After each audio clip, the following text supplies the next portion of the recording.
August 19. Zorn's lemma, also known as Kuratowski-Zorn lemma, after mathematicians Max Zorn and Kazimierz Kuratowski, meaning upper bounds for every chain, that is, every totally ordered subset that necessarily contains at least one element. Zorn's lemma is equivalent to the well-ordering theorem. Zorn's lemma is equivalent. Number 30, Zorn's lemma, 1970. Number 31, or the witch's dance.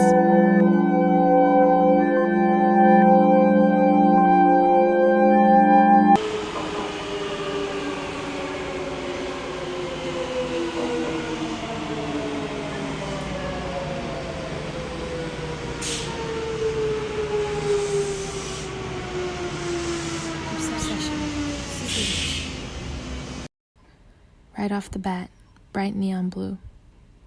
Tones of blue and yellow. Sleazy, greasy neon light Hong Kong.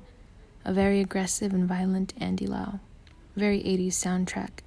Something haptic about colors, textures, sounds of the fight scenes. The woman in both gangster films limited to indoors, domestic scenes. Woman leaves with letter and secret, similar to Chungking. Music box, jukebox classic of WKW, Wong Kar-wai's. Coincidences, happening to miss one another. Lack of music in climactic scene.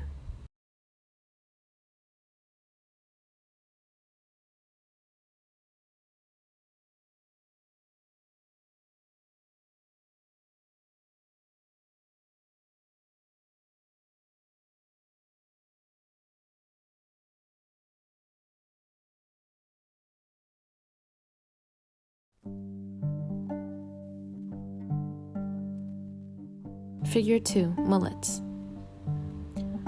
Poverty and desolation. Yellow earth signifies the difficulty of growing agriculture up here.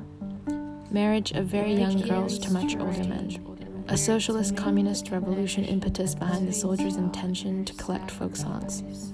The water visually similar to sand dunes. Everything is framed visually to be slanted, and you can feel the steepness of the mountains and the landscape's unforgivingness. A movie about the uplift of Chinese rural workers into the Cultural Revolution. There's a sense of inability to escape, desert, mountains, and water on every side.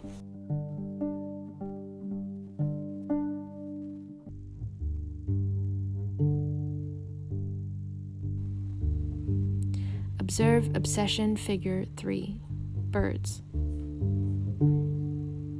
August.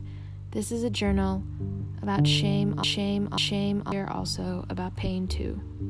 And nuanced theories to describe my condition as standing, freedoms, but I'm still fuck up for singles, but I'm still weak and controlled by it.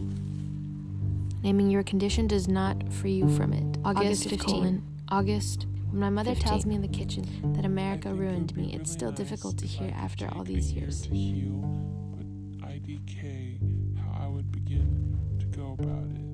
Can you get the fuck out? Zorn's lemma is equivalent to the well-ordering theorem and also the axiom of choice. Originally starting as a series of photographs, it remains, along with Michael Snow's Wavelength and Tony Conrad's The Flicker, one of the best-known examples of structural filmmaking.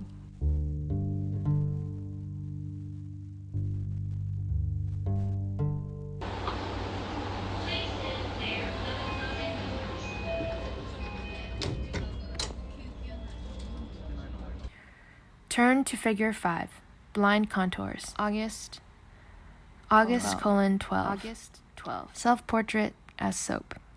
Kills 99% of bacteria. August 21. I have this of a life I aspire self-sufficient. Writing. And Tokyo. Surrounded, but maybe to figure and with. Obsession 6. Oh, hunger. We are back here again. How nice it is to feel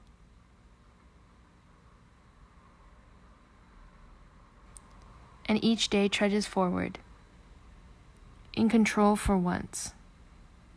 Bleached nightmares. In control.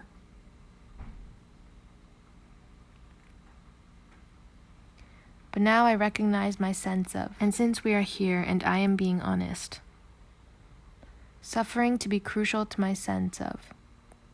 I feel in control of nothing. Self. The boy flying down 15 floors of building, I wonder. Ext. That my particles are real. Further. For a long time, suffering is a kind of curse. We should free ourselves of our suffering, they say. And each day trudges forward, we are back bleach here. Nightmares. But now I recognize my sense of to be true again. To how nice it is to feel in control. We are here, and I'm being honest. I feel in of nothing.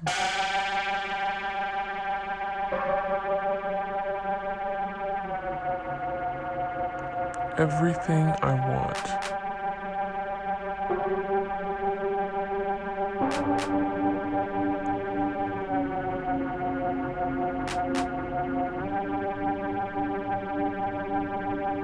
Is out.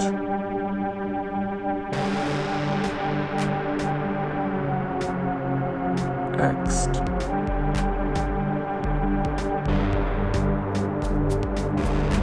Further.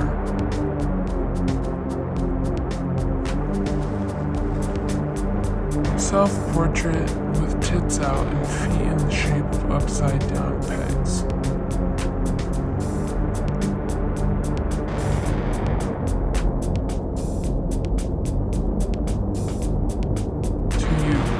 Every seventh in reverse.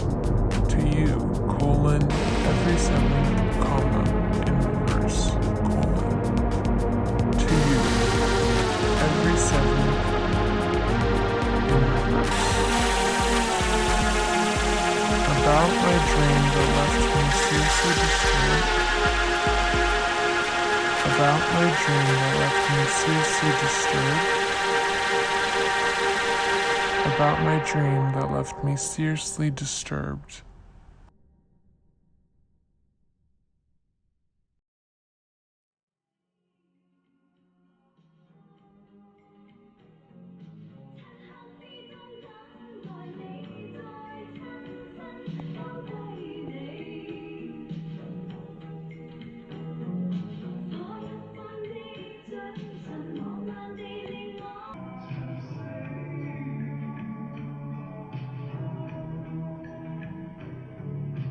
One is not born a woman.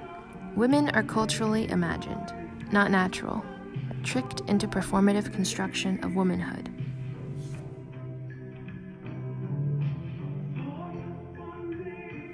We have been compelled in our bodies and in our minds to correspond with the idea of nature that has been established for us. Distorted to such an extent, our body is what all have been compelled in our bodies and in our minds to correspond. Distorted to such an extent that our deformed body is what they call natural, what is supposed to exist as such before oppression. Distorted to such an extent that in the end, oppression seems to be a consequence of this nature within ourselves, a nature which is only an idea. For capital W, woman, does not exist for us. It is only an imaginary formation, while women is the product of a social relationship. 106.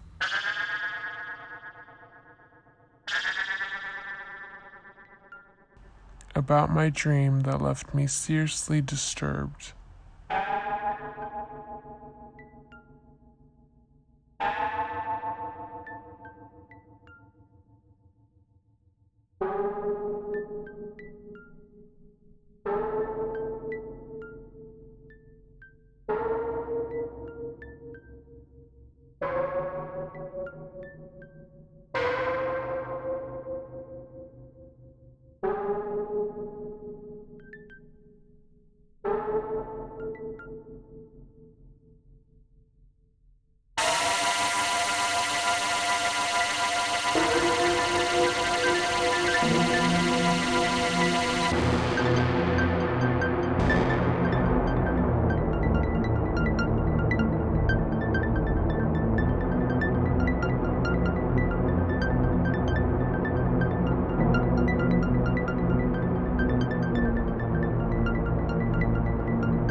Obsession 7.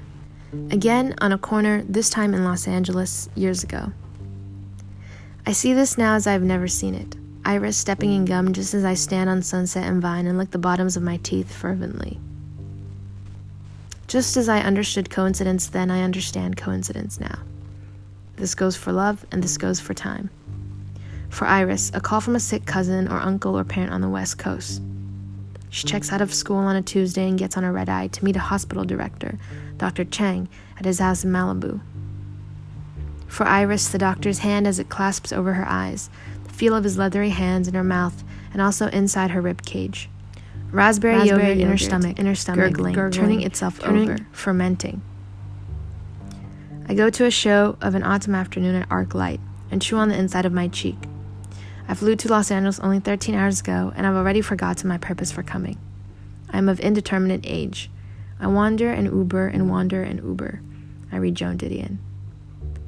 Iris, silk casing her legs, diamond around her neck.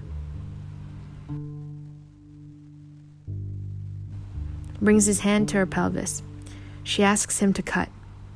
She asks him to shave the little hairs off her pelvic bone, clean and exfoliate the thin, unbleached skin. Draw a dotted blue line tracing from her left hip up to the center of her chest. Make a clean incision, first with a scalpel, follow with a chainsaw, which wrenches her apart and splatters her blood over the silk and over the Venetian blinds. Peel back her skin, her muscle, to reveal bone. Examine what really comprises a girl like her. "Honey," he says.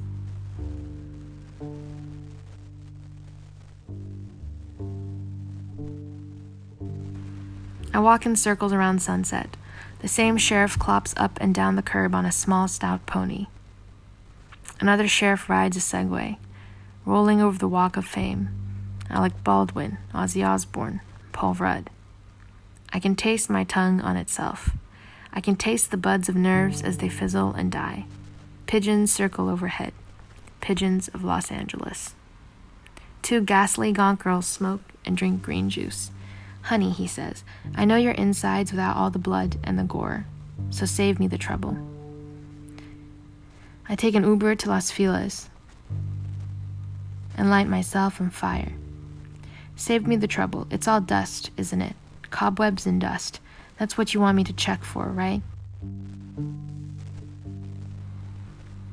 I take an Uber to Malibu and put my singed self into the water, and the ocean asks me if anything is worth it. And the ocean laps at me, and the ocean, sympathetic, asks if any of us still know what we're saying to one another. You're empty. It's a joke, I get it. But honey, I don't even need to look. 1982. First class in the town. It's the start of the Cultural Revolution in 1964. Graduated from China's only home school, Beijing Film Academy. Previous graduates had had to work for 20 years in subsidiary apprentice-like firms before they were offered to make their own films.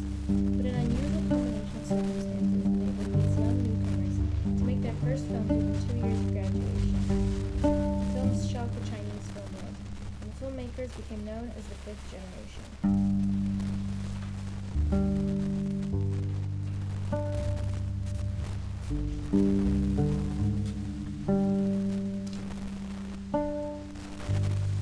There is no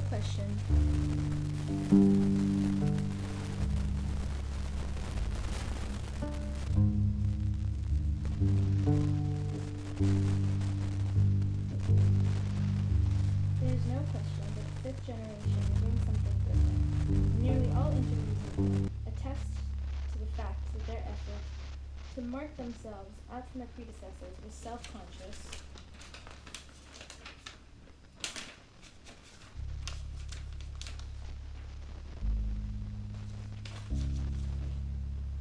and deliberate. The differentiation occurs across all aspects of the film, from character types to plot structure, themes, and locations.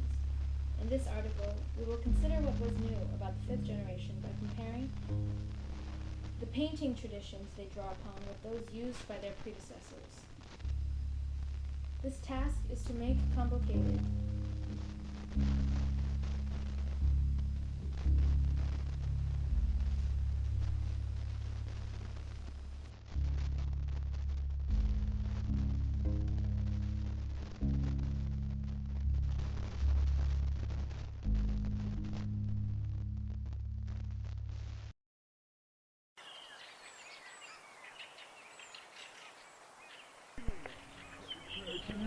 One of your profile. No, yes.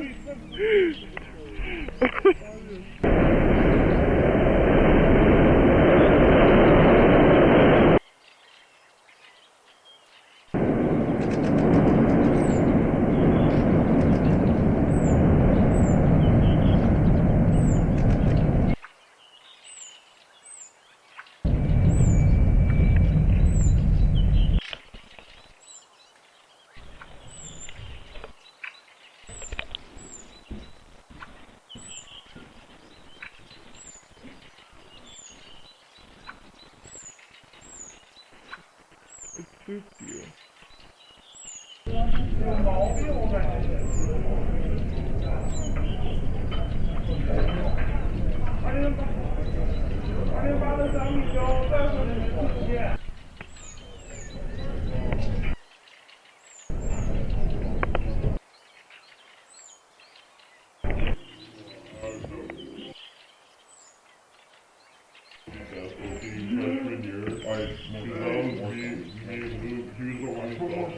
I know, but I want to add that couple. Well, I'd like to do The real is up balance. I'm back on my shit.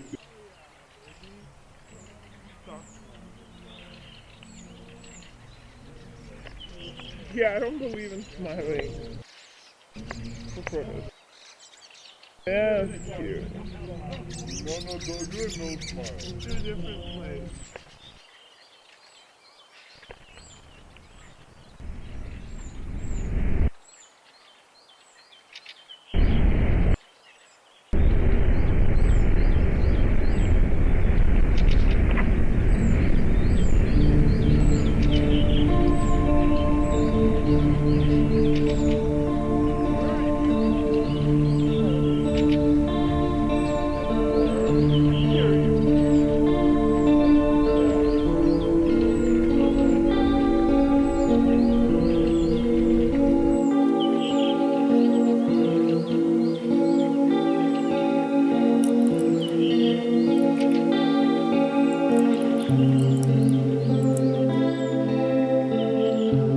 Little I. God called me one day through a hole in the moon and said, "This is your last chance for never being off." He showed me his dark ring, its nimbus burning the hole in the night sky. I can't tell you much about him. I can't remember well, but his face was meticulously cut into grids, dusty but incandescently burning, made of tungsten and crossbeamed in gold. He touched me, and my body was rendered glass-like. The little roots of my body went riveting down. The little roots of my body went riveting down. The trees were all planted in the same number. In this place he showed me. Planted after the same fire that burned the hole in the moon, the same fire that will purify me forever, burning still, fusing like the electric currents of a dragonfly's wings in nature. He promises me I'll burn in concentric circles, slashed by the same crossbeams, the same light, the same grids. My skin will oxidize to a pretty, burnished hue, opaque like glazed pottery, like a placid lake that never breaks. Dark-rimmed, 500 feet deep, solid like my mother's gaze. Specks of sediment swim by information. Minnows drifting on the surface, drowned. My forearm enters into the water, half concealed, by still ultra-stained water. We stand face to face, neither embracing nor touching. Lake slick hair flat against the bare shoulders. Lake slick hair flat against the bare shoulders. His eyes are closed, and when he opens one, it spills with them coats the lake. Winter colors, mountains range like a semicircle of mountains. Then an eye open my eye, and what spills from them is a dim blue, orange gold nothingness. promise of a new purified body is not enough. Promises are gone the next day, easily launched into the gray sky. The swirling galaxies in my trackless body.